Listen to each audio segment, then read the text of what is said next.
ici à Nairobi et remercier les autorités kenyanes pour l'accueil qu'ils nous ont réservé depuis notre arrivée jusqu'à ce moment où nous discutons de l'avenir de l'Afrique. Quand on parle de l'Afrique, d'aucuns pensent que c'est un continent qui doit demeurer dans la pauvreté jusqu'à l'éternité. Nous disons non, l'espoir est permis. L'Afrique a des potentiels inestimables et aujourd'hui nous parlons investissement, nous parlons croissance durable et prospérité partagée.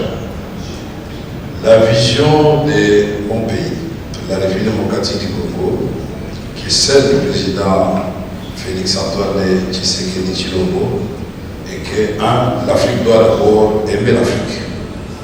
C'est bien de discuter ici de comment l'Afrique doit s'en sortir.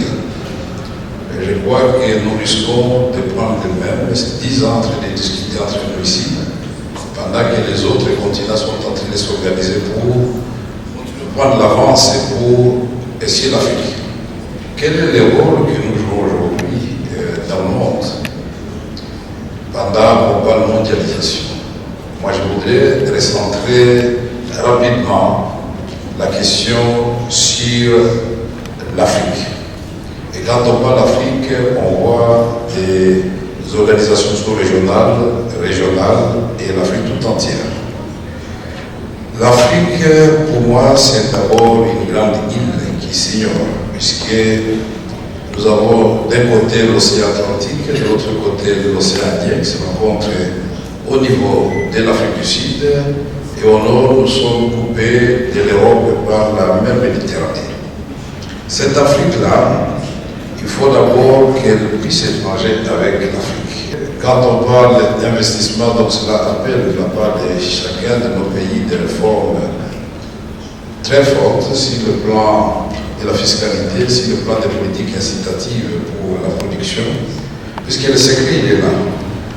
Aujourd'hui, nous parlons de SLECAF, la zone de libre-échange pour l'Afrique. Pour y parvenir, nous devons d'abord chacun, au niveau de nos pays, combattre la pauvreté et rattraper le retard sur les investissements, c'est-à-dire sur le développement, sur la croissance. Et donc, il faut d'abord une intégration économique au niveau de chacun de nos pays. Puisque si nous nous mettons tous ensemble avec des inégalités au niveau du développement, nous risquons de faire une union de plusieurs pays pauvres qui vont finalement entamer le développement des pays qui ont fait des efforts. Je ne dis pas que nous tous sommes restés dans les clichés que nous avons hérité de l'indépendance. Nous devrions créer des systèmes et avoir des modèles d'accumulation du capital interne. Quand vous partez de Johannesburg, vous êtes à l'Afrique australe, c'est déjà un pôle très important. Vous êtes en Afrique de l'Est avec la communauté des États, économie des États d'Afrique de l'Est, c'est aussi un autre pôle important. Nous avons l'Afrique centrale, nous avons l'Afrique de l'Ouest et puis le Maghreb. Et nous qui sommes en Afrique centrale, nous sommes conscients que la République démocratique du Congo aujourd'hui, malgré les secousses subies par la guerre en Ukraine, par la Covid, par la guerre chez nous, c'est-à-dire à l'intérieur de l'intégration de l'Afrique elle-même. Nous sommes placés au cœur de l'Afrique. Il est inacceptable que pour échanger avec le Cameroun et même voyager, qu'il faille partir d'abord à Paris, pour la terre de Cameroun, ou venir au Kenya. Nous félicitons les Kenyans, ils ont leur compagnie aérienne. Félicitons les Éthiopiens, ils ont leur compagnie aérienne, mais le plus important ici, en ce qui me concerne, si on jette seulement deux ponts, un pont sur le fleuve Congo, entre Congo-Brazzaville et Kinshasa, un pont sur la rivière Bangui, entre Bangui et Zongo, c'est la République démocratique du Congo, nous pouvons partir de l'Afrique de l'Ouest jusqu'au port de Mombasa. Et vous pouvez vous-même imaginer le volume des échanges qui vont en découler. La République démocratique du Congo, c'est 2 345 000 km². C'est 100 millions d'habitants. Mais tout est tourné vers l'extérieur. Toutes nos économies sont extraverties.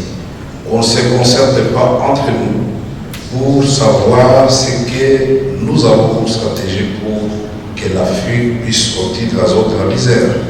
Chacun conçoit ses politiques, la direction c'est la Chine, c'est l'Europe, c'est la Russie, c'est les États-Unis d'Amérique. C'est comme si l'Afrique était en train de travailler pour les autres. Quelle politique pour nos jeunes, puisque nous sommes un continent en majorité habité par les jeunes, quelle politique pour les femmes, puisque c'est cela aussi la majorité de notre population. La République démocratique du Congo aujourd'hui, comme le reste de l'Afrique, à quelques exceptions près, nous sommes un réservoir de matières premières. Nous sommes un marché des autres. Et même quand on parle de la transition énergétique, concept aujourd'hui à la mode, mais on pense au lithium, on pense au cobalt, on pense au cuivre, tout cela, ça se trouve en Afrique. Quand on parle de la lutte contre les changements climatiques, je ne me souviens pas que l'Afrique soit placée parmi les continents qui polluent la planète. Mais la solution, une partie de la solution, c'est chez nous en Afrique avec les bassins du Congo. Une partie des solutions, c'est au Brésil, c'est en Indonésie. Nous disons, nous devons prendre des mesures courageuses, mais cela appelle des concertations permanentes.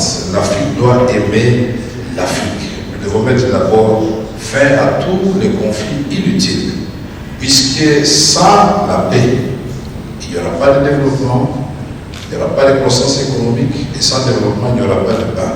Puisque tout ce que nous disons ici doit avoir comme finalité l'amélioration des conditions de l'homme africain.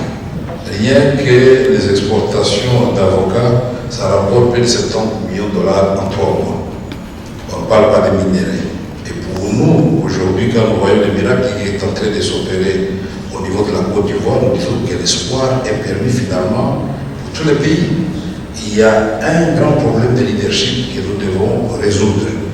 Nous devons prendre la décision, et je fais une tautologie, de prendre des mesures impopulaires, mais qui vont apporter des fruits. Ce sont des réformes. On va tourner autour de poésie, mais rien ne va changer si on n'agit pas. Il est temps d'agir. Et aujourd'hui, quand nous regardons la Banque africaine de développement, beaucoup ne le savent pas, c'est parmi les institutions financières les mieux cotées du monde aujourd'hui.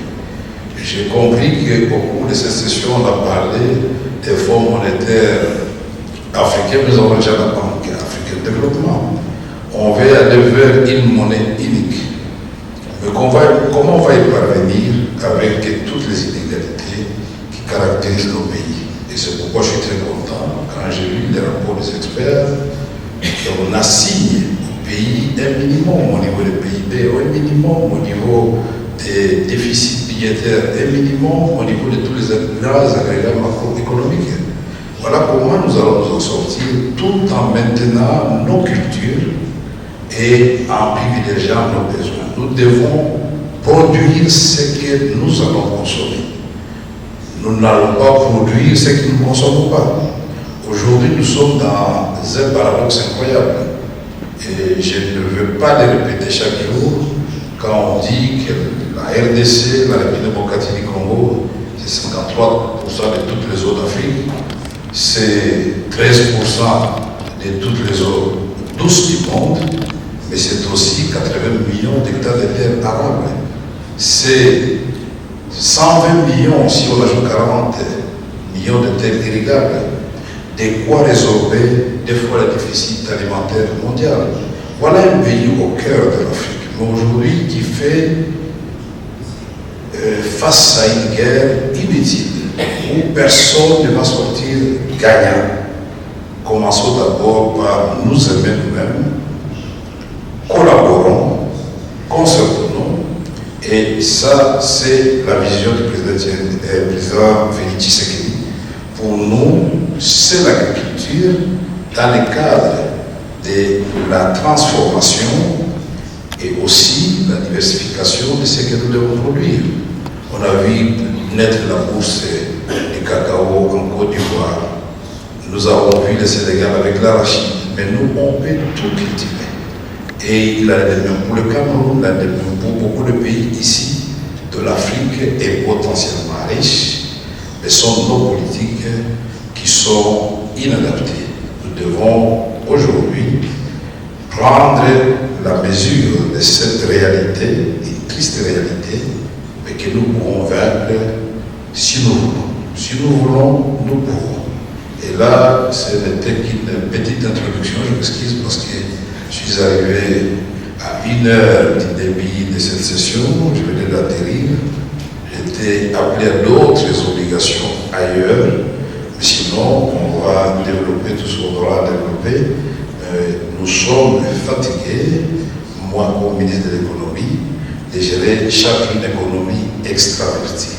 Une économie qui repose sur les mines. Il suffit que les cours changent parce que ce n'est pas nous qui fixons ces cours-là, ce sont les autres. Et voilà, tout le pays est en crise. Il faut diversifier l'économie, il faut prendre possession de ce que Dieu nous a donné et être solidaire avec les autres.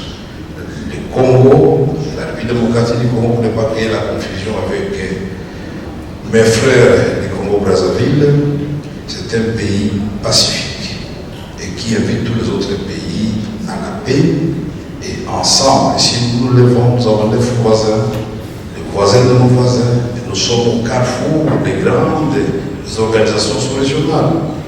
La communauté des États de l'Afrique de l'Est, la communauté des États de l'Afrique centrale, la SADC. J'ai pu multiplier et donc nous avons une position où nous sommes conscients du rôle que nous pouvons jouer pour redorer le blason de l'Afrique. Et cela est possible, mesdames et messieurs.